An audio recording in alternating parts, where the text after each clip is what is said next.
This is the first of several videos on STEMI mimics. As you know, not all patients with ST segment elevation on the ECG are having acute coronary syndrome.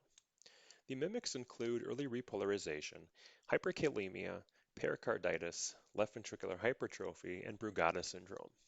For this first part, we'll talk about early repolarization. Until the early 2000s, this was often referred to as benign early repolarization. But some recent research has suggested that early repole, when seen in the inferior and or lateral leads, could be a predictor of sudden cardiac death. We most often see early repole in the anterior leads, usually in young males, ages in the teens up to the 30s.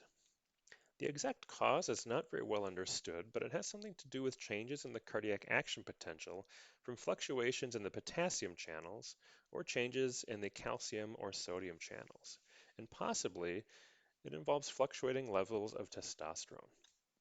It seems to be inherited, but specific genetic mutations have not yet been identified.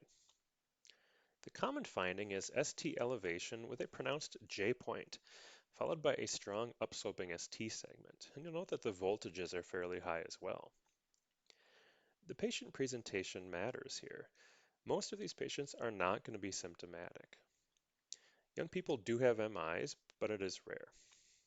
So let's look at this tracing. The rhythm is sinus in origin. We have upright normal P waves. The rate is bradycardic and there are no AV blocks. There's a little bit of irregularity to it, so we'll just call it sinus arrhythmia. The QRS segments are within normal limits.